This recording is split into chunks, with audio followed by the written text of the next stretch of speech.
Hello, Neogenians. Welcome to Dawn of the New Earth. Today, we are continuing to explore the Tree of Death and the Klipot by facing the beast within. Because if you don't face this demon, if you don't integrate it, it will devour you. But if you do integrate it, you'll gain unstoppable power. Today, we are exploring the tunnels of Set, aka the 22 paths of shadow, as we confront the beast within. It's gonna be really good. Welcome, everyone. Remember, as always, this is way more than just a channel. We are a revolution of consciousness here to wake the world the hell up. So make sure you hit like, subscribe, share to spread this like fire. If you wanna help out even more, then become a member. You'll get access to free members-only downloads on the Tree of Death and Kabbalah and alchemy and rituals and a bunch of other stuff. And you'll also get access to our members only videos. We have a new members only video coming out right after this called Who Designed God? The question religion can't answer, but we certainly will. That's going to be a good one. And if you want to help out even more, you can also check out my books. Links are in the description of this video. And please give me a follow on Spotify. We are growing very fast over on Spotify. It's completely free to follow me there. There's video on Spotify now if you haven't been on there in a while. So link to my Spotify channel and my books and all that are in the description of this video. I appreciate it very much. All right, that being said, my friends, let's get started. We are talking about the Tree of Death. We're talking about the Klipot. We're talking about the great beast that lives within you. So we're going to get started. As always, though, I want to give in case this is your first video, a really quick rundown of what the heck it is that we are even doing here. So what we're doing is we use the diagrams of the Tree of Life and the Tree of Death. So what the heck are these things? These represent in some symbolic form the structure of your psyche and unconscious so that you can access different parts of your mind by learning the correspondences. Very important to remember, this does not say that this accurately represents objective reality. That's not what is being said. What is being said is this is a symbolic tool to communicate with your unconscious mind, because your unconscious communicates through symbolism, not language. Not at least this language in the form that we communicate with, but a symbolic language, okay? So the Tree of Death, the Tree of Life represents different levels of consciousness. Each one of these are different levels of consciousness you can reach, and they are called Sephirot or Sephirot. And each level of consciousness has a shadow or distorted counterpart, which is the Tree of Death, and they are called Klipot or Klipot. So you have Sephirot, Klipot. They are shadow versions. Tree of Life is associated with divine names and angels. The Tree of Death is associated with archons and demons. Again, they represent aspects of your psyche, archetypes and complexes. When it comes to angels, you want to align your consciousness with angels. When it comes to demons, you want to transform that energy because it's distorted energy, okay?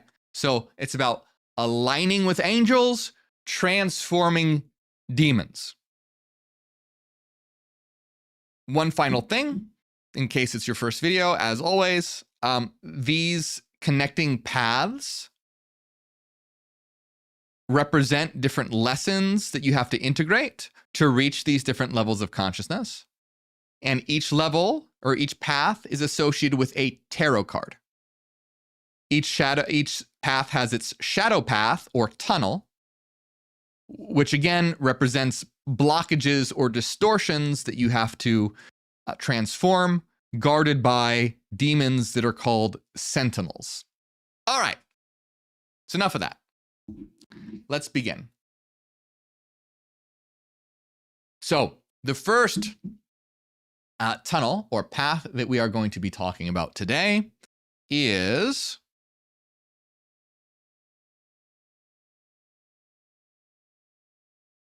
Kurgasiax. Kurgasiax is tunnel number 21. In terms of tarot, it is the shadow of the Wheel of Fortune card. This tunnel connects Arab-Zarak, which is the shadow of Netzach, to Kahag Shekla, which is the shadow of Chesed. Okay? So, pronounced with more like a, American pronunciation, it's Netzach, Arab Zarak, Hesed, and Gahag Sheklah. Okay? So it's this path here, which is the shadow of this path here. This represents emotion. This represents expansion and generosity. So this is dealing with the shadow of emotion and the twisted side of empathy, expansion, and love. The planetary associations here are the shadow of Venus, which is called Vesper, which represents Venus in the evening, which connects to the shadow of Jupiter. The shadow of Jupiter being red storm Jupiter. Jupiter, the planet, has a great red spot. It's called a great red spot, which is a giant, huge storm. So it represents expansion gone wild, excess. So here we're dealing with so what we're dealing with here is essentially, in terms of this particular path and Kyrgyzaks, is about what you believe when it comes to fate, meaning, and your place in the universe. So, Kyrgyzaks, being the shadow of the Wheel of Fortune, plays out in two major extremes. Either, number one, everything happens for a reason and I'm the chosen one. All right, that's the first way it can manifest. So when Kyrgyzaks blocks you, you start believing that literally everything happens in a specific, personalized way that's a message to you. Every song lyric, every license plate number, all of it is a sign from the universe tailored just for you and your storyline. So this is a huge problem in spiritual communities because it can feel really good, but it mutates into spiritual narcissism. I am the chosen one, or my group is chosen. My religion, my ideology, my tribe, my race. We're the ones that matter. Everyone else, they are outsiders. So this is where Gahag Sheklah, the shadow of Chesed, twists empathy. All right, remember, it's the twisting of love and empathy, because you still care and love, but only about your people, your religion, your nation, your race, etc., etc. It's us versus them. And the universe itself, or God itself, is on your side. Whether that's you personally, or your particular religion, or your particular group. Okay, so that's the first way that Kyrgyzaks manifests, and essentially you and your group are fated by the universe, the chosen one. Chosen ones. Now, the other way that Kyrgyzaks can block you is the opposite, where nothing has any reason whatsoever. It's all chaos, it's all random, it's all chance, and you're nothing and you're worthless. So instead of everything has meaning, you get no meaning. Nothing happens for a reason. Everything is random. I'm not special. Nobody is. We're just accidents in a pointless, uncaring cosmos, a speck of dust, and none of this matters. So that's still Kyrgyzaks, just manifest in the opposite way. The first side puts you as fated and chosen. The other side throws you into a cold, random, where everything is just chance and random. Okay? So there's two distortions here. Over meaning everything is assigned just for me, or no meaning nothing means anything at all. Now, as always, remember these demons, these sentinels, they're not your enemy. They think that they're protecting you. These demons think that they are protecting you. They are aspects of the psyche that developed as defense mechanisms as you grew up, as you, so they're not here to intentionally try and ruin your life. They are psychic reflexes of the psyche to protect you. So on the chosen one side, it protects you from feeling insignificant. It gives your ego a cosmic security blanket. You matter because you were chosen. Then on the other side, the more nihilistic side, it protects you from disappointment. If nothing matters, well, nothing can really hurt you, can it? If there's no purpose, then there's no failure. If there's no calling, there's no responsibility. So in both cases, it's trying to stabilize you in some way by clinging to an extreme story about fate.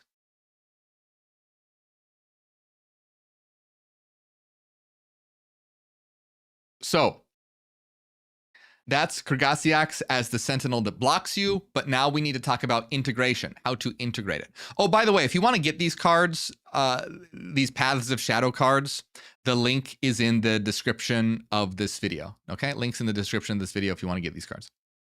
Always forget to mention that. So basically what you need to do is you need to approach these demons or these sentinels as your higher self and be like, look, I'm not this scared 5-year-old anymore that needs your protection. The ways that you have developed to protect me are no longer working. And you come to them with the authority of the higher self, the true you. And you basically go, look, I'm the one in charge, and we need to redirect this energy so that it's no longer hindering us, so that it becomes effective. So how do we remember, demons are about transforming. How do we transform this energy? Well, the integration and transformation of the energy related to Krgasiax is realizing that it's not that some people are chosen and others aren't. It's that we can all be the chosen ones. In other words, it's that we all contain, every single one of us contains the potential to wake up, to step into our higher self, so the negative version of Krgasiax is sort of like the Christian interpretation of Christ. Like, oh, Jesus is the Son of God, and he's the chosen one, and he's the only chosen one. Whereas the proper integration of Krgasiax is the Gnostic interpretation of Christ, in that we all have the capacity to become Christ. In the Gospel of Philip, it says, you are no longer a Christian, but a Christ. You don't need to be chosen by the universe like some kind of cosmic lottery winner. You don't need to feel superior to feel meaningful. So when you integrate Krgasiax, you realize it's not about a certain religion or race or nation that's superior. You understand that you become a chosen one when you choose yourself. In that sense, you are chosen by the universe because we are the universe. But the key is that everyone else can do that as well. There is meaning and there is purpose, but it's not about being inherently elevated above others. It's about activating what's already in you and helping others do the same thing. So that's one way way to integrate Krgasiax, but it gets deeper here. Okay, so on a more philosophical side here, integration teaches, and this is where a lot of people trip up, okay, especially in spiritual communities. Not everything happens for a reason, but everything happens according to reason. That's super important, so I'm going to say it again. Not everything happens for a reason, but everything happens according to reason. And there's that's a huge difference. So, for example, if you believe that everything happens for a reason, here's an example of that. Like, oh, I broke my leg, and now I'm going to go to the hospital. But, oh, maybe I'll meet my soulmate as one of the nurses in the hospital, because everything happens for a reason.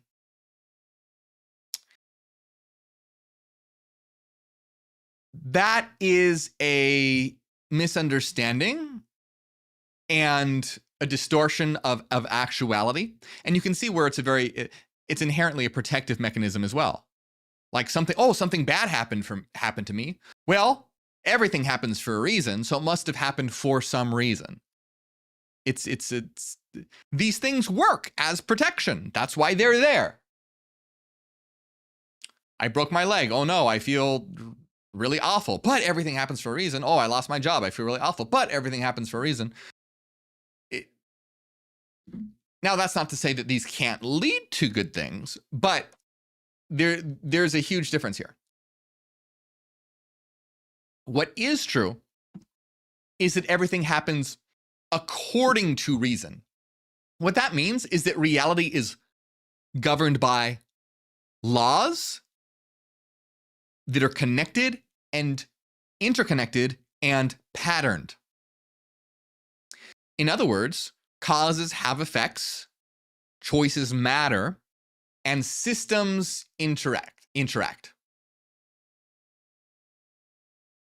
Here is a way to understand the difference.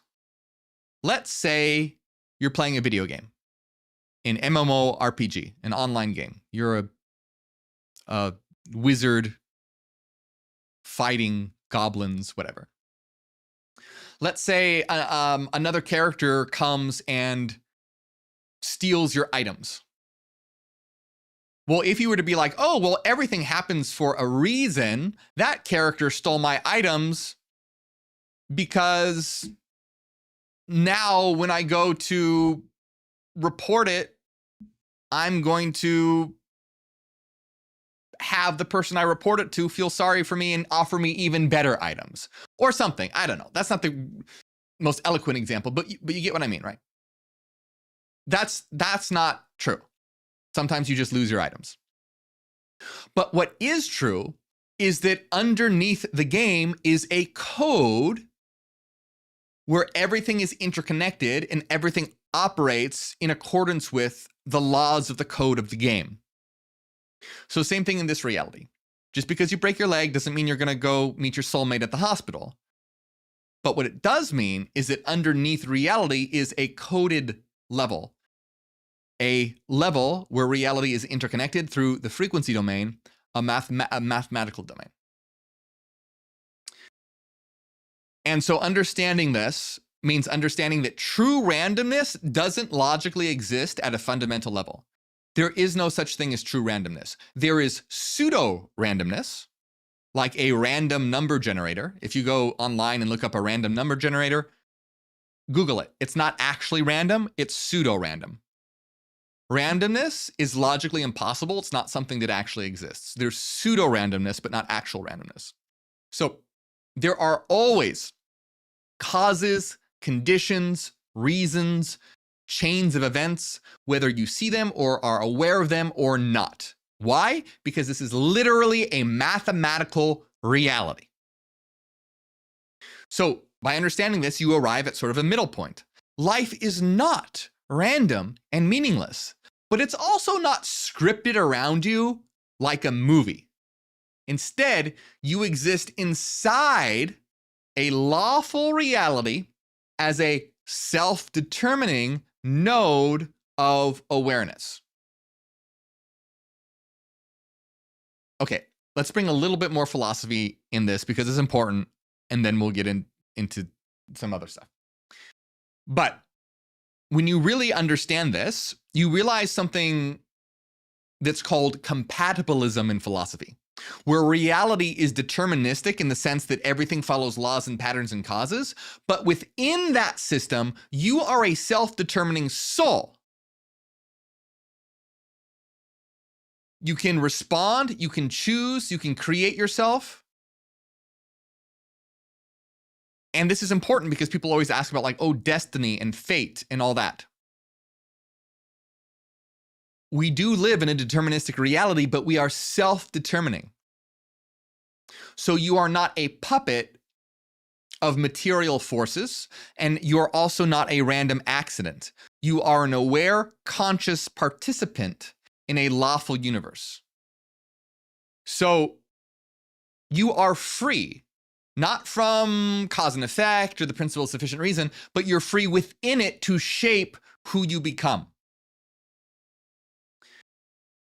And so that's a very important aspect. But ultimately, when you integrate Kyrgyzaks, you understand that you do have a purpose, but it's something that's discovered and activated. You are special, but so is everyone else when they look within and activate. People like to say that like it's, like basically if you say, oh, you're special and so is everyone else, people say that like in a negative way. Like, well, if everyone is special, then nobody is special. That's not true. Because everyone is special, but not in the same way. Everyone is uniquely special.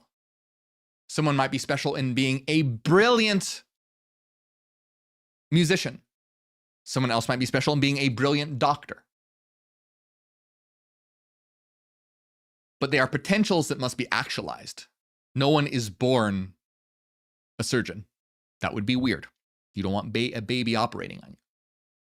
So when Kyrgyzaks is integrated, you stop thinking that you're the only chosen one and start to see the divine potential in everybody. And you stop thinking that life is random, and you start seeing the deep, lawful, mathematical interconnectedness of everything. In other words, you start, instead of waiting for fate, waiting for signs, blah, blah, blah, you start co-creating with reality. All right, let's talk about some practical examples to integrate Kyrgyzaks, and then we'll move on because I want to get to the other tunnels that we're talking about here today. So let me give you some practical examples. I'll bring up my notes here. Remember, these are just ideas to get the ball rolling, to get you thinking about in the right direction on how to actually do integration.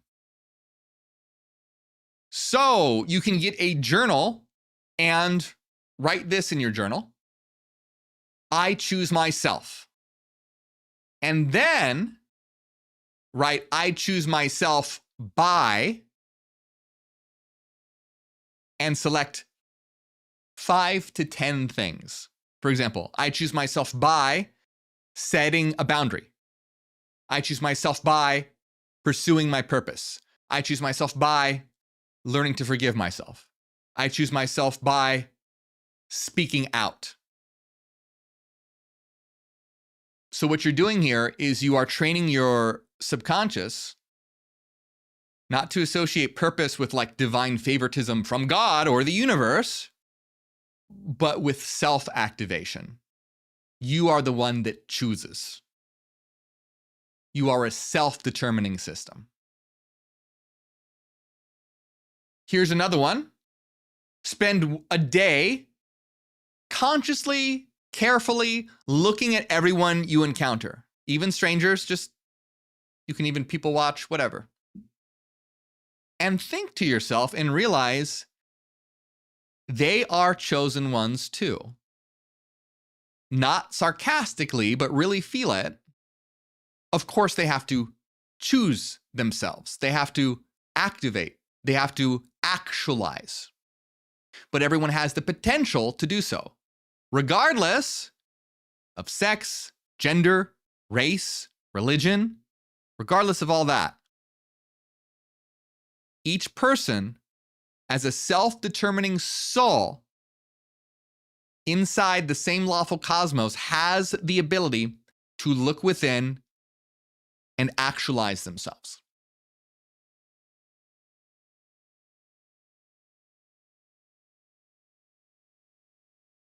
Here's another one. This is important for a lot of people in the spiritual community. Reframing signs from the universe. So the next time that you see a symbol or a number or event, angel number or whatever, instead of just thinking that's a sign, stop, pause, and think. Instead of assuming that it's a direct message from God or angels or the universe whispering in your ear, understand what is actually happening. It's your unconscious mind focusing your attention. When your mind is drawn to these certain patterns or numbers, doesn't mean that there's some external angel communicating with you. It means that your unconscious is drawing your attention to it for some reason.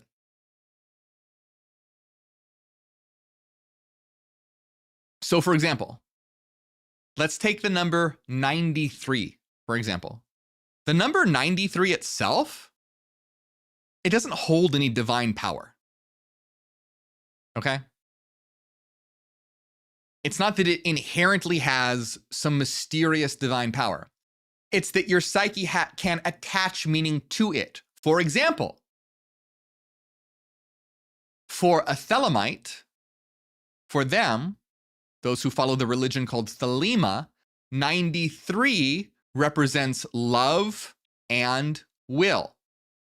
So for them, 93 has a lot of meaning. They'll even greet each other by saying 93s. Or they'll say 93/93, 93 over 93, which means love under will. Because the main motto of Thelema is love is the law. Do what thou wilt shall be the whole of the law. Love is the law, love under will. Do what thou wilt shall be the whole of the law. Love is the law, love under will. We don't need to get into much detail on what that means. It essentially means aligning yourself with the unity of reality and actualizing your purpose. But the point is, they associate the number 93 because of gematria with love and will. Love and will in terms of assigning numbers to it, both equal 93. But it doesn't mean, but see that someone ascribed meaning to it. For a Thelemite, it's very meaningful. For someone else, it's just a number. The meaning isn't out there, it's in you. Okay, that's what's super important.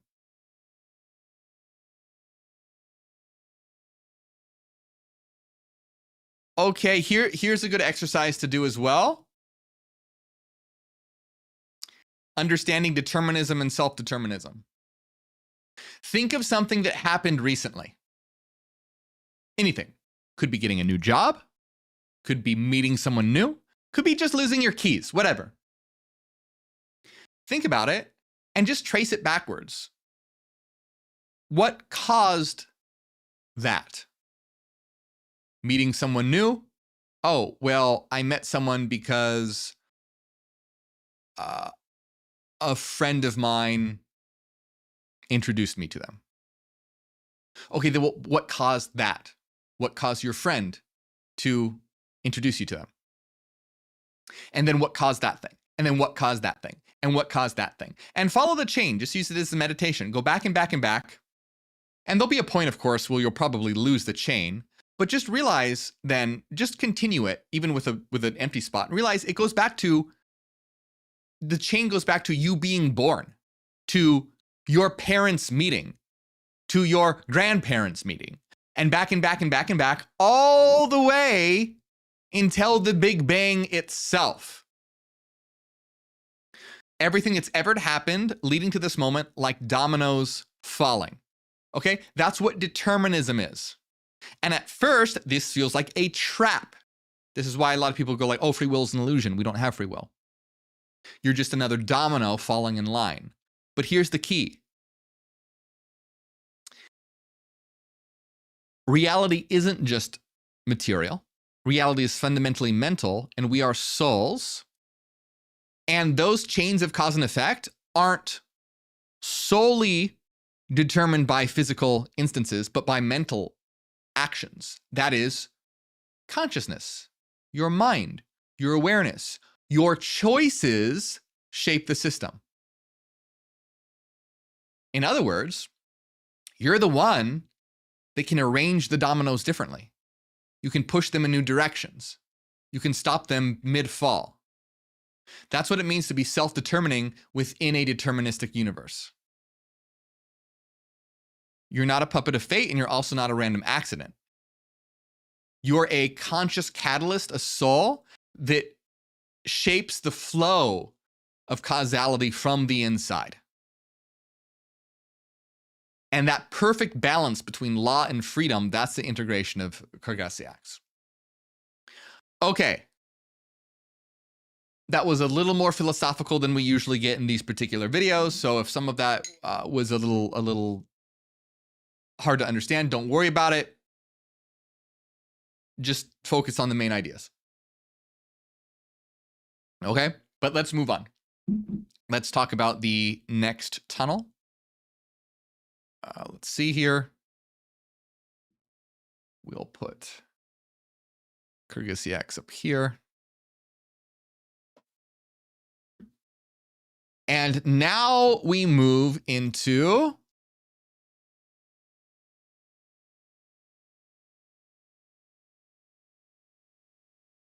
Yamatu.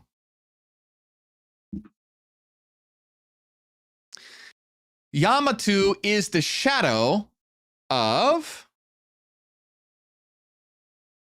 the hermit.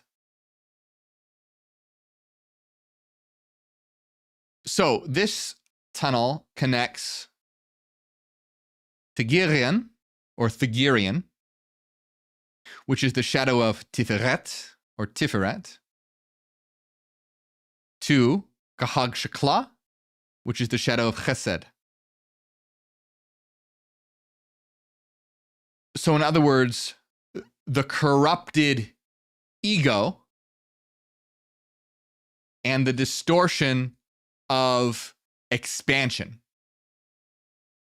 Planetary-wise, it is the shadow of the sun, the black sun, corrupted identity and pride, connecting to the shadow of Jupiter, which we saw was red storm Jupiter, which is going to be expansion warped into expanding in isolation.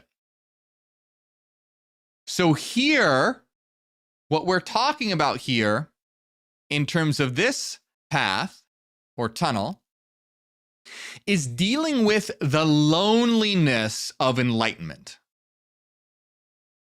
Because the hermit is about introspection, going inside to find yourself, which is great. Yamatu is the mind that goes so deep within, stares so hard inwards, that it completely forgets the world below.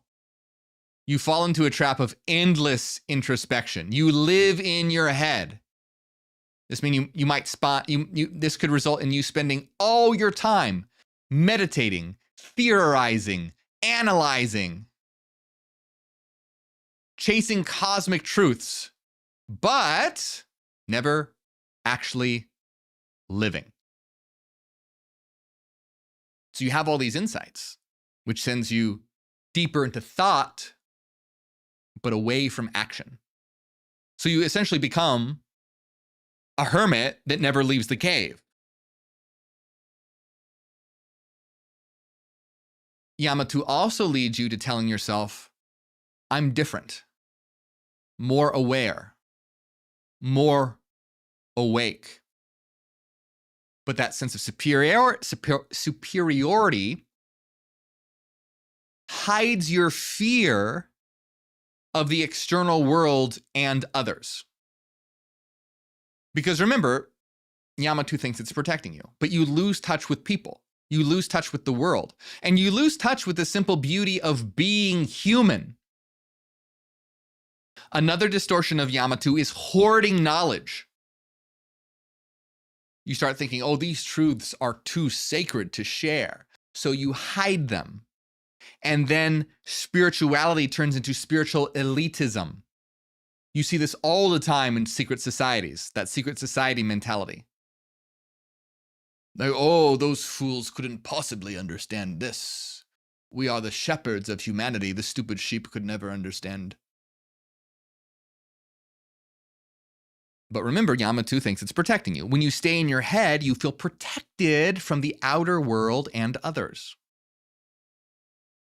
So, what about integration? Integration of Yamato. Well, then everything changes. You realize that solitude is sacred, but only when it's balanced.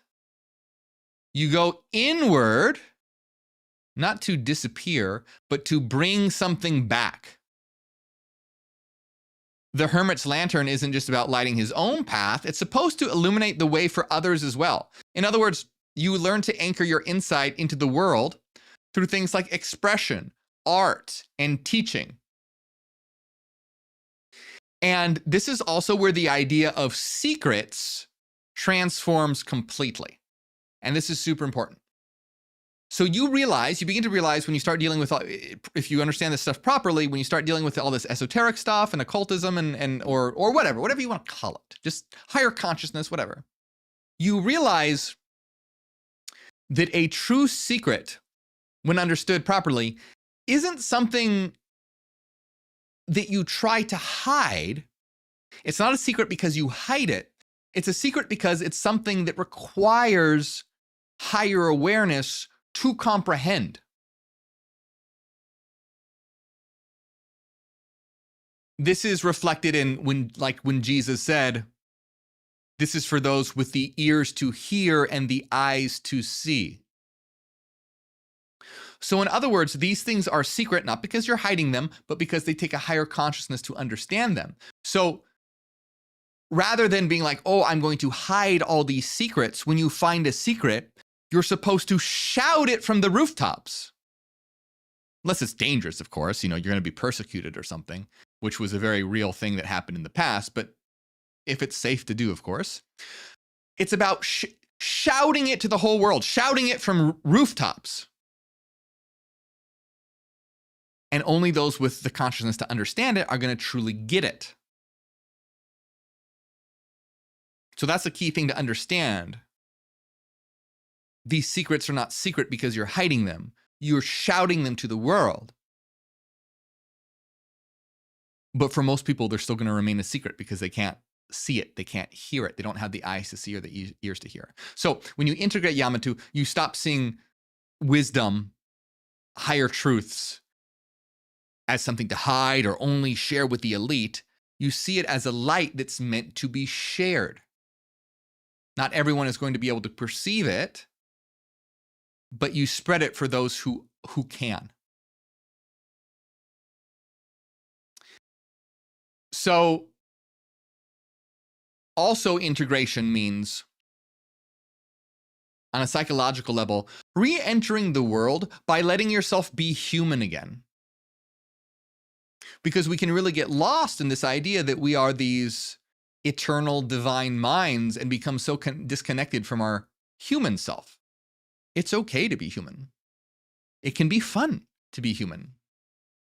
So this entails being social, emotional, being imperfect, and realize that that's part of the divine expressing itself. So that's what's really important to understand with regard to Yamato. Let's talk about some practical integration here. Let's see. Let me bring up my notes. Okay. Here's integration for learning to strike a balance. So one day, spend a day alone. No phone, no distractions. No others, just journaling, meditating, studying, looking within. Then the next day, do the exact opposite. Get out of the house, connect, talk to someone, share an idea, go to an event. Be human. Make connection. Let's see. Here's another one about actually translating your insights into action. Think of an insight that you've had, something that you know is true for you, and turn it into an action. So if you've realized, oh, I need to express myself more, then do it. Post something, write something, paint something, speak, make a video, whatever. If you've realized, oh, you should be more forgiving, then reach out to someone. And on and on and on. Just think of these different realizations that you've had and actually act on them.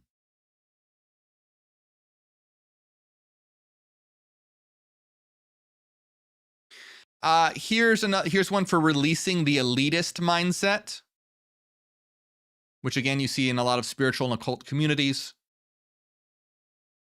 Think of someone that you've labeled as asleep or ignorant. And instead of dismissing them as an NPC or stupid or whatever, imagine them as you in an earlier stage of development, because that's what they are.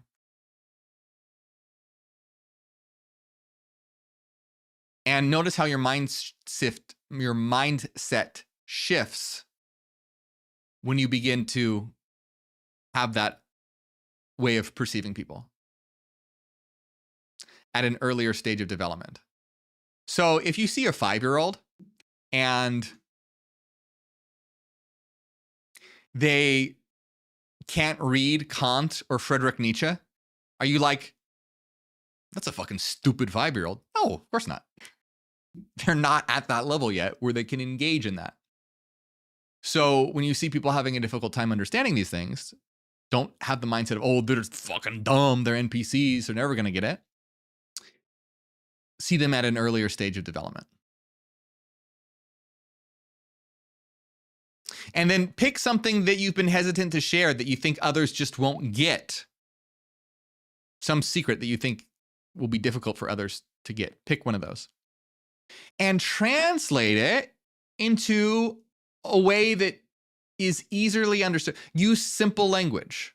Use a metaphor. Use a story. That's why Christ used parables, stories, metaphors.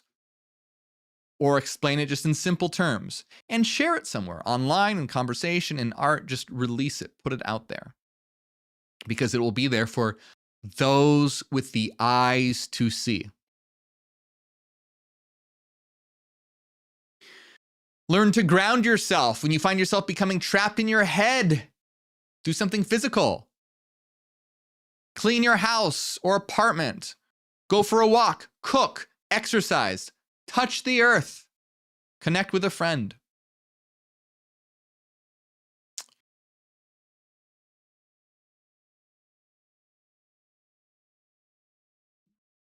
All right. So those are some practical examples for the integration of Yamato. Let's move on to the next path, which, where's my card? Where is it? Here it is. Which is key. All right. This is one of the most important ones that we're going to discuss here. I mean, that's arguable, but it's a very important one. This is God, I cannot speak today. Tunnel 19. Temphiot. Okay? Temphiot. Temphiot is the shadow of strength. So if you'll notice that rather than taming the beast, Temphiot has become integrated with it. If you could, I know my camera doesn't focus and these cards are very dark, but this tunnel is incredibly important for what we're talking about here, okay? Because it connects the shadow of Gevurah, which is Golachav, to the shadow of Chesed, which is, as we've seen, Gahag Sheklah. So this is a pretty intense one, because the shadow of Gevurah is Golahav, which is corrupted will, severity, aggression, cruelty, domination. With Gahag Sheklah, which is the shadow of Chesed, which is twisted empathy and twisted expansion. So planetary-wise, it links the shadow of Mars, which is rust Mars. Mars gets its red color because it's iron. The iron on Mars has become rusted. It's red because it's rusted. So this is the rage of action and domination, which is connects to the shadow of Jupiter, which we've already seen is red storm Jupiter, which was here going to represent the expansion of pride and excess. So it's this tunnel here. Now, there's something really important. This path is the final path before we cross the abyss. Here, within the Tree of Death, which is already in the abyss, we don't have an abyss because we're in the abyss. We have the tunnel of Levi, or the tunnel of forgetfulness. Or I'm sorry, did I say tunnel? River. The river of Levi, the river of forgetfulness is here. And so this is the last tunnel before we attempt to cross the river of Levi. And so this river divides the personal and the transpersonal. So this is a very important one. And being that it's right before the river of Levi, this is the culmination of all the egoic and shadow challenges that we've faced so far. So when Temphiot blocks you, the beast takes over. It's in control. Meaning it's the ego and shadow running wild, fiery, hungry, insatiable. You chase everything you want. You chase power, validation, pleasure, control. But without wisdom, awareness, or without care of consequence. You take and take and take, you indulge, and you might try and justify it as, oh, I'm following my true will. I'm following my purpose.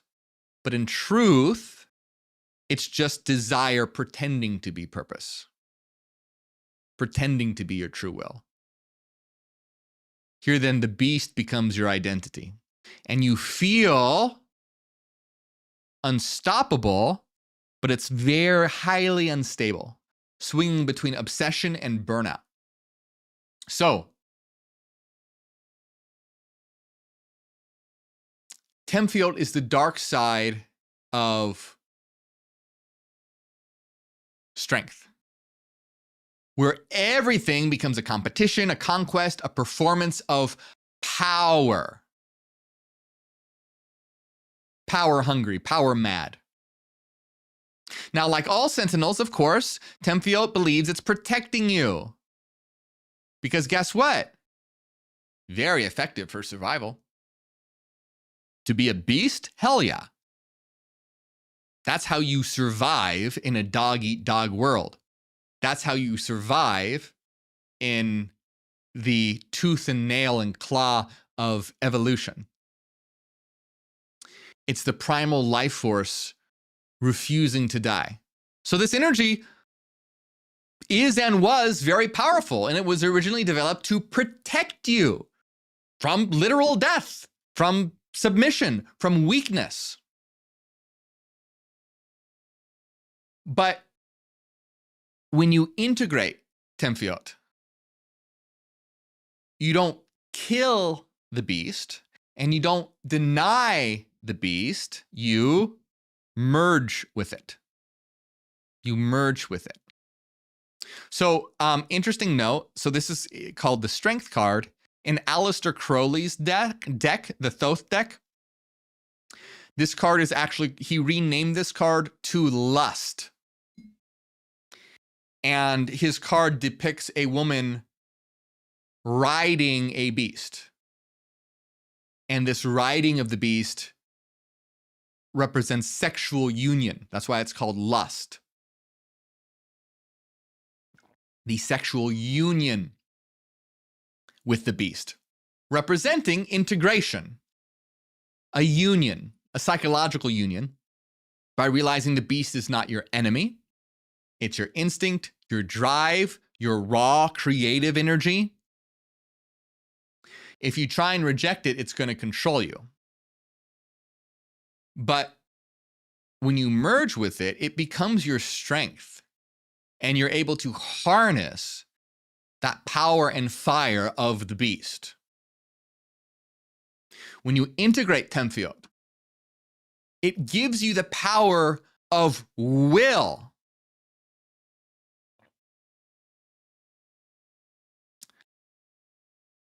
The ability to move mountains through force of will and determination. So when you properly integrate it, it's about gaining confidence, self-respect, the ability to take action, but no longer the need to dominate anyone, to feel strong. Integration of Temphiot is also understanding that the sensual and earthly things, the bestial things, pleasure, desire, beauty, ambition, they're not sins, but they're actually very important and sacred. So that's where that union with the beast comes in. You stop trying to separate from it, but instead you unify the divine and the beast, the divine and the flesh and the divine. In other words, you see that divinity expresses itself through the body, through taste and touch and art and sex. But the key is balance. Not letting the beast take over, but not becoming so disconnected that you're no longer part of, or that you're no longer integrating the human expression of the absolute. And you're seeing how all the lessons that we've learned previously are really coming to play here in Temphiot. You're integrating all the lessons. So the integration of Temphiot is integrating everything that we've learned for the purpose of achieving your will, accomplishing your goal through harnessing the power of the beast.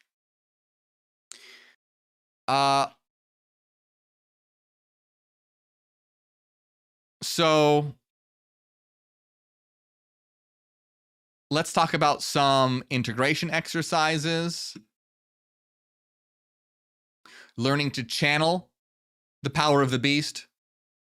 So take everything that we've encountered so far up to this point, because remember, this is the last step before crossing to the river of Lethe. It's another phase. So take everything that we've learned about ego and shadow and ambition or sexual drive or creative hunger, even anger, and channel it healthily towards accomplishing a goal and actualizing your will. Use that energy directly as a force to accomplish your will. So whenever you feel the beast within, whether it's like a flare of ego, lust, rage, pride, whatever, don't fight it, but don't let it take over either. Pause, breathe, and acknowledge it. I say, I feel you. You are a part of me, because it is. And then consciously direct that energy into accomplishing your will. Here's one. Give the beast a damn rest sometimes. Even the strongest beast needs rest, which can lead to burnout. If you keep pushing and forcing and expanding and striving, you're going to burn yourself out. You're going to turn to ash. So when exhaustion hits, don't see it as a failure. Let yourself rest. And you'll be more energized to better accomplish your will once you're rested. Because true power comes from rhythm, learning how to inhale and exhale. You need both, rest and action. Here's a powerful one for the integration of flesh and spirit. Super important, all right? Integration of flesh and spirit. Denying neither one nor the other. Stand in front of a mirror. Look into your own eyes and say out loud, I am the bridge between heaven and earth. My body and desires are expressions of spirit. I am the Word become flesh. And take a moment to just feel embodiment. Touch your skin. Feel the rhythm of your heartbeat, your breath. And remember that your body is where divinity expresses itself.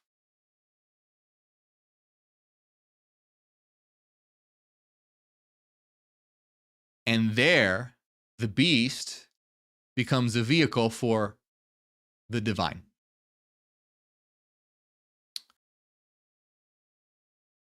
So that is the integration of Temphiot, which is the shadow of strength. So you probably noticed some common themes here that we've looked at in these three cards. I'm going to do a poll afterwards to see which one you liked the most or resonated with the most.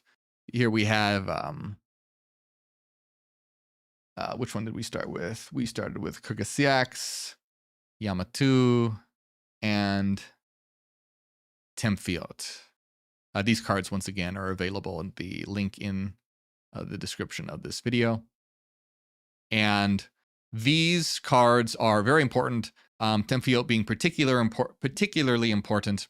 And what this really is learning how to integrate the shadow, integrate the ego, and then we will be prepared to begin facing the next challenge of crossing the river of forgetfulness, the river of Lethe, which is something that most people fail at.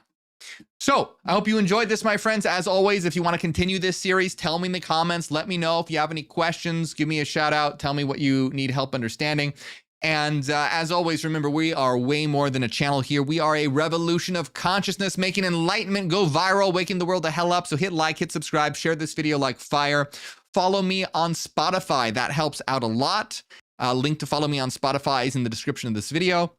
If you want to help out more, become a member. You'll get free downloads on the Tree of Death and alchemy and rituals and all sorts of stuff. You will also get access to our members only video, depending on which tier you select. You'll get access to the one we're having right after this. We're having a members only video called Who Designed God? The question religion can't answer, but we certainly will.